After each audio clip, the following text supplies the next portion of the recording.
Ang mga babae ay may halos supernatural na kakayahang magbasa ng mga lalaki sa loob ng ilang segundo nang makilala sila. Maaari nilang makita ang peking kumpiyansa mula sa buong silid, matukoy ang desperasyon sa iyong boses at madama ang iyong mga intensyon bago mo pa sila makilala mismo. Pero pagdating sa Sigma male, iba ang nangyayari. Ang mga karaniwang pattern ay hindi nalalapat. Ang mga karaniwang pag-uugali ng lalaki na natutunan nilang i-decode ay biglang walang saysay. Ngayon ay pinaghihiwa-hiwalay namin ang 10 partikular na bagay na napapansin kaagad ng mga babae tungkol sa mga lalaking Sigma. At kung bakit ang mga obserbasyong ito ay nag-trigger ng napakalakas na mga tugon sa pangakit. Tuklasin natin kung ano ang nakikita ng mga babae kapag nakatagpo sila ng lalaking Sigma sa unang pagkakataon. Unang, ang kanyang mga mata ay hindi naghahanap sa silid para sa pagpapatunay. Ang unang bagay na napansin ng mga kababaihan tungkol sa mga lalaki ng Sigma ay ang kanilang mga titig. Hindi tulad ng ibang mga lalaki na patuloy na nag-i-scan sa silid na sinusuri ang mga reaksyon, naghahanap ng pag-apruba o sinusukat ang kanilang katayuan sa lipunan. Ang mga lalaking Sigma ay nagpapanatili ng matatag na nakatutok sa mata. Ang mga babae ay nakasanayan na sa mga lalaki na ang mga mata ay lumilibot sa paligid na naghahanap ng mas magagandang opsyon, tumitingin sa ibang babae o naghahanap ng social validation mula sa grupo. Nakakapagod at senyales ng insecurity. Ngunit iba ang tingin ng lalaking Sigma. Kapag kausap ka niya, nandoon siya. Ang kanyang atensyon ay hindi nahahati sa pagitan mo at ng kanyang pangangailangan para sa panlabas na pag-apruba. Lumilikha ito ng agarang pakiramdam ng pagpapahalaga at pakikinig. Napapansin ito ng mga babae dahil bihira lang. Karamihan sa mga lalaking nakatagpo nila ay gumaganap para sa isang madla kahit na sa isang pag-uusap. Palagi nilang nalalaman kung sino ang nanonood, anong impresyon ang ginagawa nila, kung paano sila nakikita. 2, hindi siya nakikipagkumpetensya sa ibang mga lalaki sa paligid niya. Ang mga kababaihan ay agad na nakakaalam kung paano kumilos ang mga lalaki sa kompetisyon ng lalaki. Ang mga alpha male ay karaniwang nagiging mas agresibo, mas malakas, at mas nangingibabaw kapag naroroon ang iba pang mga kaakit-akit na lalaki. Ang mga beta na lalaki ay madalas na umaatras o nagiging mas masunurin. Ang mga lalaki ng Sigma ay hindi rin ginagawa. Nananatili silang pareho. Ang pagkakapare-pareho na ito ay kapansin-pansin sa mga kababaihan dahil nagmumungkahi ito ng isang lalaki na hindi nananakot ng kompetisyon. Hindi niya kailangang patunayan na siya ang pinakamahusay na pagpipilian sa silid dahil ligtas siya sa kanyang sariling halaga. Nakikita ito ng mga babae na hindi kapani-paniwalang kaakit-akit dahil nangangahulugan ito na ang kanyang interes sa kanya ay hindi tungkol sa pagkapanalo sa isang kompetisyon o pagpapatunay ng kanyang halaga sa ibang mga lalaki. Ito ay tunay na tungkol sa kanya. 3, ang kanyang pag-uusap ay hindi umiikot sa pagpapahanga sa kanya. Karamihan sa mga lalaking nakakasalamuha ng mga babae ay nagsisikap na mapabilib sila mula sa unang pangungusap. Pinag-uusapan nila ang kanilang mga tagumpay, kanilang mga sasakyan, kanilang pera, kanilang mga koneksyon. Patuloy na gumagawa ng isang kaso kung bakit sila ay nagkakahalaga ng kanyang oras. Ang mga lalaking Sigma ay may mga tunay na pag-uusap sa halip. Napapansin agad ng mga babae kapag hindi sinusubukang ibenta ng lalaki ang sarili sa kanya. Sa halip na isang rehearsed pitch tungkol sa kanyang mga nagawa, siya ay nagtatanong maalalahanin katanungan. Sa halip na ipagmalaki ang kanyang pamumuhay, nagbabahagi siya ng mga tunay na obserbasyon o karanasan. Lumilikha ito ng ganap na kakaibang dynamic. Pakiramdam ng mga babae ay isang totoong tao ang kanilang kausap sa halip na umupo sa isang sales presentation. Ang pag-uusap ay natural na dumadaloy dahil hindi ito pinipilit patungo sa paunang natukoy na mga punto ng pag-uusap na idinisenyo upang mapabilib. 4. Siya ay misteryosong hindi magagamit ng hindi bastos. Mabilis na napapansin ng mga kababaihan na ang mga lalaking Sigma ay may mga hangganan sa kanilang oras at kakayahang magamit na wala sa ibang mga lalaki. Hindi nila desperado na sinusubukang palawigin ang bawat pakikipag-ugnayan o i-secure ang susunod na pagpupulong bago matapos ang kasalukuyan. Hindi ito tungkol sa playing hard to get. Ito ay tunay na hindi magagamit batay sa isang ganap na independenteng buhay.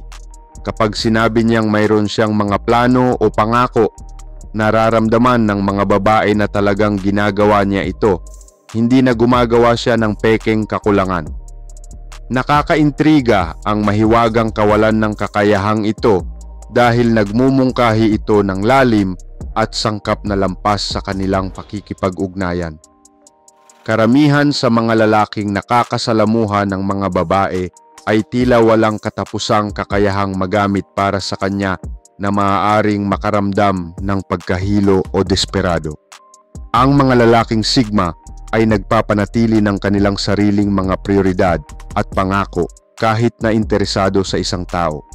Ito ay hudyat na hindi sila mawawala sa isang relasyon o inaasahan na siya ang magiging kanilang buong mundo. Ang kanyang pagtitiwala ay hindi nangangailangan ng patuloy na pagpapalakas. Masasabi kaagad ng mga kababaihan ang pagkakaiba sa pagitan ng tunay na kumpiyansa at kumpiyansa na nangangailangan ng patuloy na pagpapanatili. Karamihan sa mga lalaking nakatagpo nila ay nangangailangan ng regular na pagpapatunay, papuri o katiyakan upang mapanatili ang kanilang kumpiyansa na harapan. Ang mga lalaking Sigma ay nagtataglay ng matatag, hindi matitinag na pakiramdam ng pagpapahalaga sa sarili na hindi nagbabago batay sa panlabas na feedback. Napansin ito ng mga kababaihan dahil ang mga lalaking ito ay hindi nangingisda ng mga papuri, hindi naghahanap ng patuloy na katiyakan at hindi gumuho kapag nahaharap sa pagpuna o pagtanggi. Ang ganitong uri ng kumpiyansa ay lubos na kaakit-akit dahil ito ay matatag at maaasahan. Nararamdaman ng mga babae na hindi nila kailangang patuloy na palakasin ang kanyang ego o pamahalaan ng kanyang emosyonal na estado. Hindi siya magiging nangangailangan o insecure kung hindi siya agad nag-text pabalik o kung may mga plano siya sa mga kaibigan. 6. Mas nakikinig siya kaysa nagsasalita. Sa isang mundo kung saan karamihan sa mga lalaki ay naghihintay ng kanilang pagkakataon na magsalita, ang mga lalaking Sigma ay talagang nakikinig. Napansin agad ito ng mga kababaihan dahil ang tunay na pakikinig ay hindi ka panipaniwalang bihira sa modernong pakikipag-date. Kapag nagtatanong ang mga lalaking Sigma, nakikinig sila sa mga sagot. Naaalala nila ang mga detalye mula sa mga nakaraang pag-uusap. Binubuo nila ang sinasabi ng mga babae sa kanila sa halip na maghintay lamang na i-redirect ang pag-uusap pabalik sa kanilang sarili. Ang pakikinig na ito ay lumilikha ng isang pakiramdam ng pagiging tunay na nakikita at naririnig na ang mga kababaihan ay talagang kaakit-akit. Karamihan sa mga lalaking nakatagpo nila ay nakatuon sa pagpapaganda ng kanilang sarili na halos hindi nila naproseso ang kanyang sinasabi. Ang mga lalaking Sigma ay tila tunay na interesado sa pag-unawa sa kanyang pananaw, kanyang mga karanasan, at kanyang mga iniisip. Hindi ito madiskarte. Ito ay tunay na pag-usisa tungkol sa ibang mga tao na nagpaparamdam sa mga pag-uusap na makabuluhan sa halip na mababaw. 7. Nananatiling nakalagay ang kanyang telepono habang nag-uusap. Kaagad na napapansin ng mga babae kapag ang isang lalaki ay maaaring makipag-usap ng hindi tinitingnan ng kanyang telepono.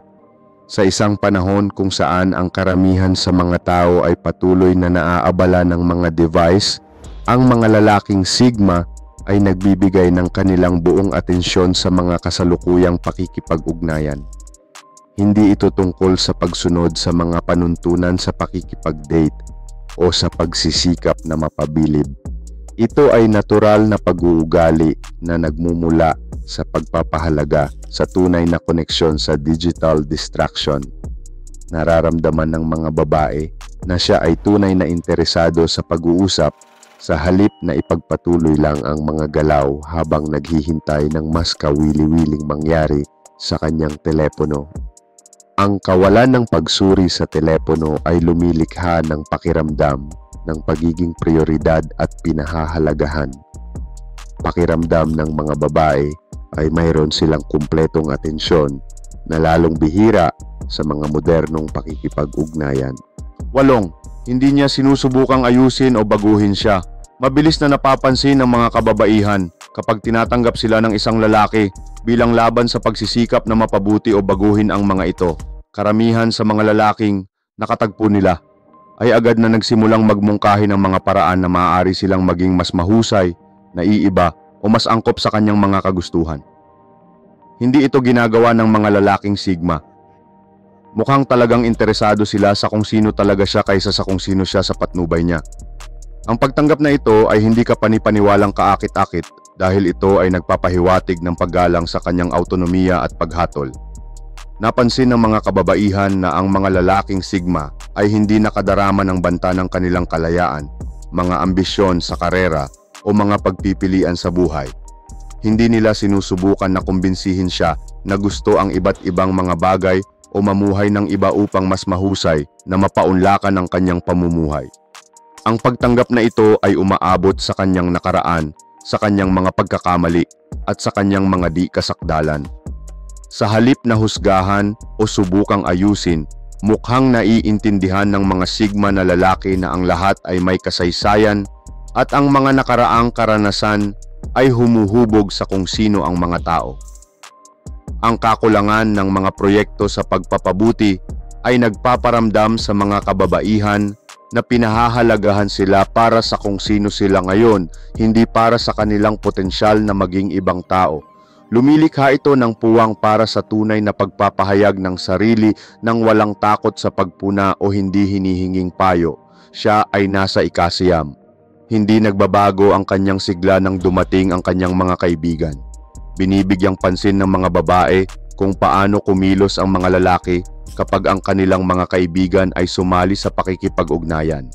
Karamihan sa mga lalaki ay maaaring maging mas performative, sinusubukang mapabilib ang grupo, o maging hindi komportable at lumayo sa ibang mga babae.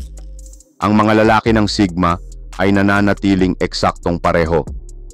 Ang kanilang enerhiya, estilo ng pag-uusap, at antas ng interes ay hindi nagbabago kapag nagbabago ang dinamika. Ang pagkakapare-pareho na ito ay kapansin-pansin dahil nagmumungkahi ito ng pagiging tunay kaysa sa pagganap. Napansin ng mga kababaihan na hindi nakikita ng mga Sigma na lalaki ang kanilang mga kaibigan bilang mga hadlang upang madaig o madla upang mapabilib. Natural silang nakikipag-ugnayan sa grupo nang hindi nawawala ang pagtuon sa orihinal na pakikipag-ugnayan o pagiging ibang tao. 10. Hindi niya hinahangad ang pag-aproba nito para sa kanyang mga pagpipilian. Ang huling bagay na agad na napapansin ng mga kababaihan tungkol sa mga lalaking Sigma ay ang kanilang kalayaan mula sa panlabas na pagpapatunay kasama ang kanya.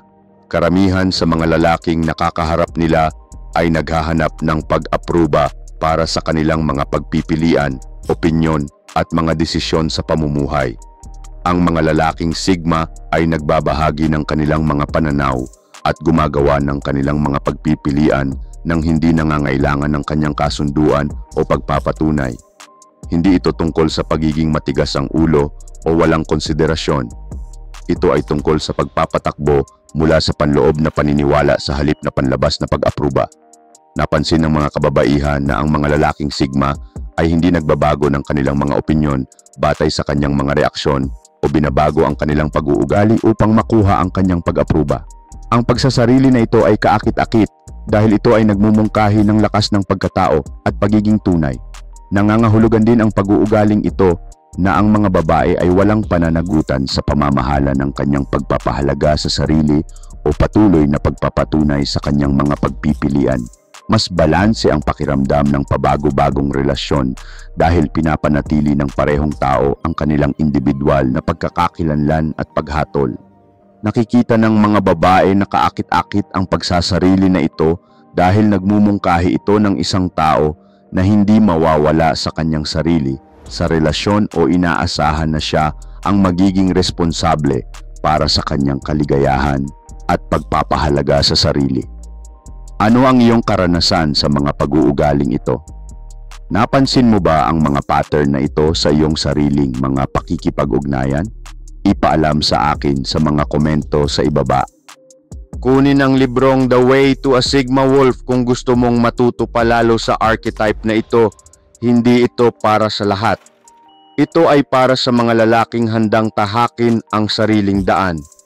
Kung isa ka sa kanila, i-download ang ebook sa description or type the word sa comment section Sigma.